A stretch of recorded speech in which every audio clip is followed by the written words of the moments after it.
অনিয়মকে দেশের মানুষ নিয়মে পরিণত করে ফেলছে। তার জ্বলন্ত উদাহরণ মোবাইল ব্যবসায়ীদের আন্দোলন। এতদিন আমরা জানতাম মানুষ ন্যায্য দাবি নিয়ে আন্দোলন করে, কিন্তু মোবাইল ব্যবসায়ীরা সম্পূর্ণ অন্যায্য এবং অযৌক্তিক একটা দাবি নিয়ে আন্দোলন করতেছে। আসুন বিষয়টা একটু বোঝার চেষ্টা করি। অন্তর্বর্তীকালীন সরকার ঘোষণা দিচ্ছে আগামী 16 ডিসেম্বর থেকে এনইআইআর বা ন্যাশনাল ইকুইপমেন্ট আইডেন্টিটি রেজিস্টার বাস্তবায়ন হবে। এনইআইআর হচ্ছে আমাদের দেশে যে মোবাইল ফোনগুলো আছে এবং ইন ফিউচারে বৈধ পথে যে মোবাইলগুলো আসবে বা মানুষ ইউজ করবে সেগুলো নিয়ে একটা ডাটাবেস তৈরি হবে।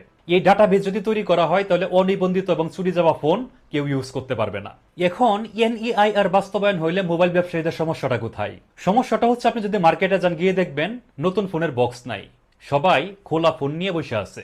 এই ফোনগুলো বেশিরভাগ বিদেশ থেকে লাগেজ পার্টিরা নিয়ে আসেন, যেগুলো বৈধ পথে আসে না। এভাবে ফোন নিয়ে আসলে সরকার কোনো রাজস্ব পায় না।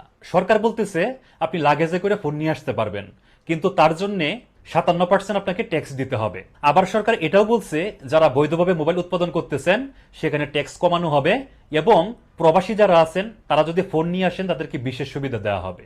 মোবাইল ব্যবসায়ীরা বলতেছেন বাংলাদেশে 30 থেকে 35 হাজার ব্যবসায়ী যারা এই লাগেজ পার্টির উপরে নির্ভরশীল। এখানে যদি 57% ট্যাক্স আরোপ করা হয়, আবার যদি এনইআইআর বাস্তবায়ন করা হয়, তাহলে অবৈধ পথে আসা এইসব ফোনগুলা আর বাংলাদেশের নেটওয়ার্কে চলবে না। সরকার যদি এইভাবে অবৈধ পথে ফোন আনতে না দেয় তাহলে সেই ব্যবসায়ীরা ধ্বংস হয়ে যাবেন। এনইআইআর যেটা বাস্তবায়ন করা হইতেছে সেখানে বলা হয়েছে আপনি যদি বিদেশ থেকে ফোন নিয়ে আসেন তাহলে আপনাকে পাসপোর্টের কপি, আপনি যে ফোনটা ক্রয় করছেন বাইরে সেটার মানি রিসিপ্ট দিলেই মোবাইল এনইআইআর ডাটাবেজে রেজিস্টার করা যাবে।